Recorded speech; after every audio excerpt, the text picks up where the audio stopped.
Well, here we are moving into chapter 3. And in chapter 3 of Ephesians, Paul talks about the mystery of the gospel. And he uses this word, this mysterion. It's a word that literally means being able to see something that previously had been hidden from our eyes. It's the idea that when the curtain opens on the stage, suddenly you see the set and you see the actors and you understand what's going on. Before that, you don't necessarily know what the storyline is. And so he basically said that when Christ has come into the world, he really commissioned Paul as an apostle to go into the Gentile communities and remove the curtains so that they could understand the mystery. In fact, in verse 1, it reads this way: "For this reason, I, Paul, the prisoner of Christ Jesus, for your sake, the Gentiles." In other words, what he's saying, referring back to chapter 2, that the reason why God gave me this ministry was that I might reach you and bring you into the church and help you begin to understand what previously had been unknown to people. It really comes down to, why am I here and what am I supposed to be doing with my life?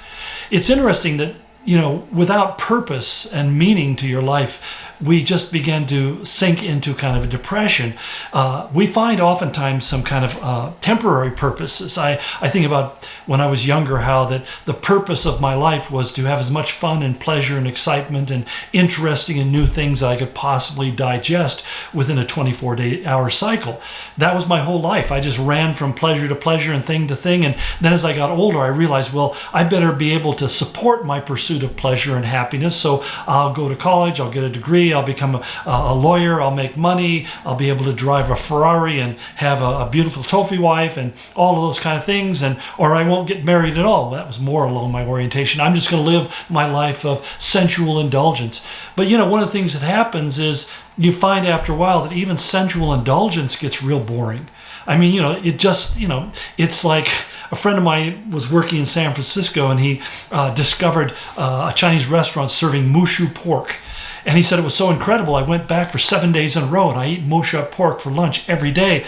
But there came a point where he just basically had enough mushu pork.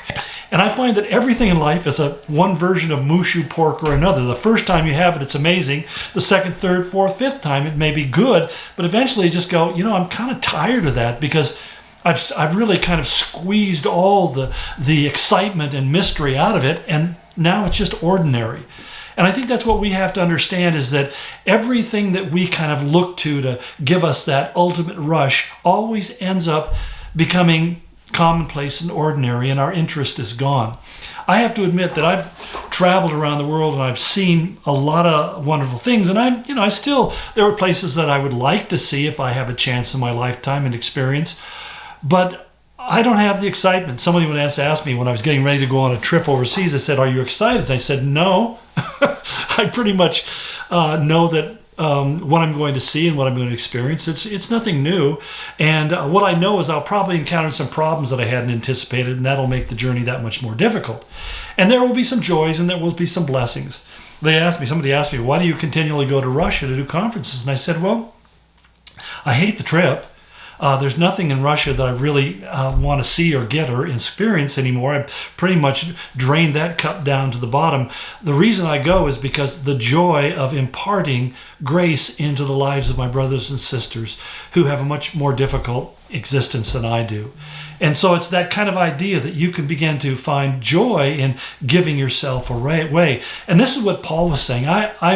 I've given my life to bringing the light of the gospel to people who are living in darkness. And when they see it, it's like the curtain opens and they go, "Oh my goodness, I didn't imagine it would be this wonderful." And so Paul said, this is what I've been called to. Life is a mystery that we can't figure out until we know Christ. And I would just encourage you, just as something to keep in your mind, recognize that the people in your life that don't know Christ are people who are puzzled by the purpose of life. And they may be into something, drugs, alcohol, whatever the thing is, fast women and wine. They may be into all of that and they're pursuing it with all their energy. But there will come a point where they're just going to simply saying, is this it? Is there nothing more? And that's the point where sometimes they become most open and where we have a great opportunity to say, you know what? Well, I was in the same place when Christ came to my life, the curtain opened and I understood what the purpose of life is. The danger that we have to watch out for as Christians is that we become kind of so used to seeing the mystery that it no longer seems magical to us. It no longer seems mysterious. It's no longer exciting. And the reason that happens is because we've taken our eyes off the mystery and we begin to follow something else. We can be lured away. We can be caught up into thinking, well, I could be happier if I had more money, if I had a better house, if I was married to somebody who appreciated me more, and all this kind of stuff that gets into people's minds. And we forget the fact that we're people who are under orders, and that our fulfillment always going to be found in serving the master, not in serving ourselves. So that when you find yourself beginning to become kind of dry inside and unhappy and frustrated and trying to find something that will stimulate you, realize the problem isn't that you've had too much Jesus. The problem is you haven't had enough. And you need to really spend some time alone with the Lord quietly and in His Word, and let God begin to speak into your life, and He will refreshen your soul, and He'll bring joy and peace back to you. So we'll continue tomorrow. God bless you. Go in His grace.